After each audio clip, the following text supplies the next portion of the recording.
Continuing with the NSAIDs, the last part is the COX-2 inhibitor. Under COX-2 inhibitor, we have got preferential COX-2 inhibitor and selective COX-2 inhibitor. Okay, so now in this video, I'll be discussing regarding preferential COX-2 inhibitor.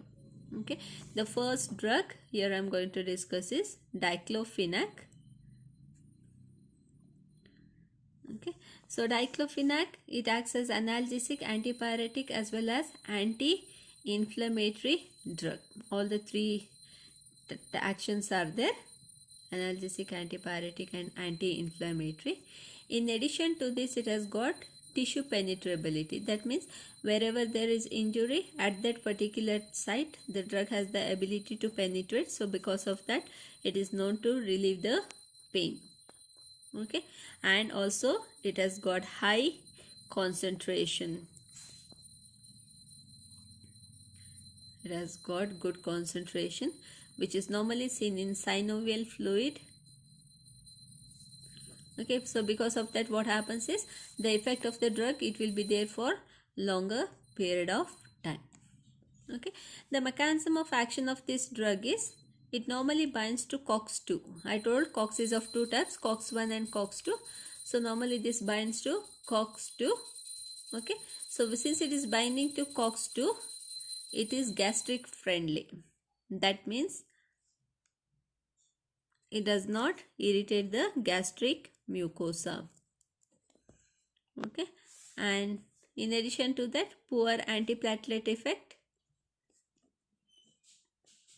It has got poor antiplatelet effect. Okay, coming to the pharmacokinetic of this drug, it is well absorbed. Okay. Bioavailability is only 50%.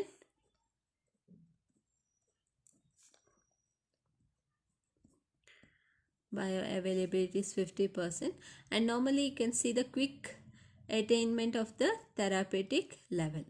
Okay, so here the bioavailability is only 50% because the drug undergoes first pass metabolism. Okay, and it is extensively bound to protein. Extensively bound to proteins.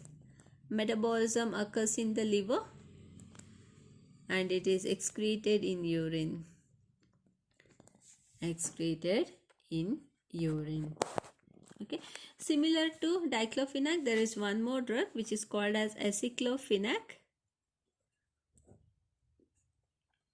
Okay, so compared to diclofenac, because this is newer drug, it is still more gastric friendly than the selective COX-2 inhibitor, and this is more long acting while compared to that of diclofenac. So these days this drug is more preferred than that of diclofenac. Okay, coming to the uses of the drugs, as I told, it is used as a anti-inflammatory drug. So most commonly it is used in treatment of rheumatoid arthritis and osteoarthritis. Then musculoskeletal pain.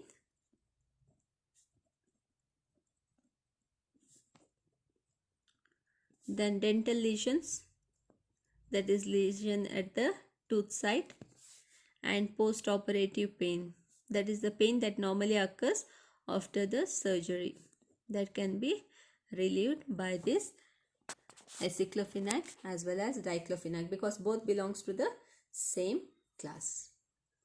Okay, the next drug is meloxicam. So it's also oxycam derivative, meloxicam. Okay, so this meloxicam, it is similar to piroxicam, the oxycam derivative. Normally here what happens is, it causes less of gastric irritation.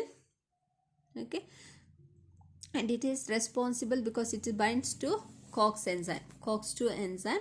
So because of that, it produces less of ulcer.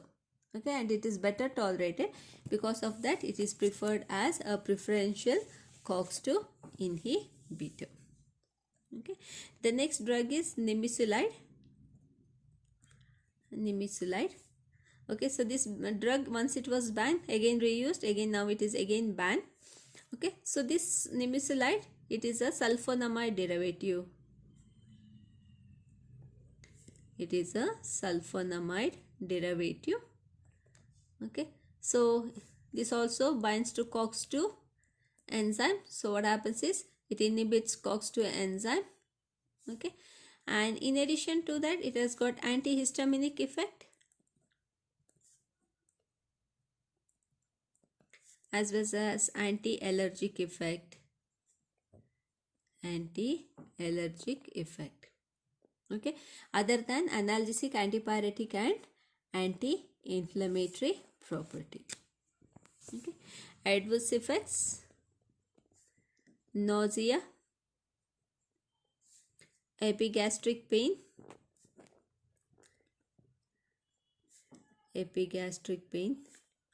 rashes, drowsiness,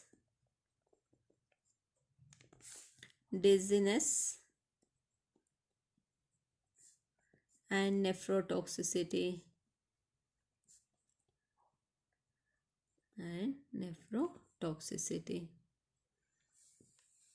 Okay, so uses as analgesic, antipyretic and anti-inflammatory. Okay, but this drug is banned throughout the world including India. Okay, so this is regarding preferential COX-2 inhibitor.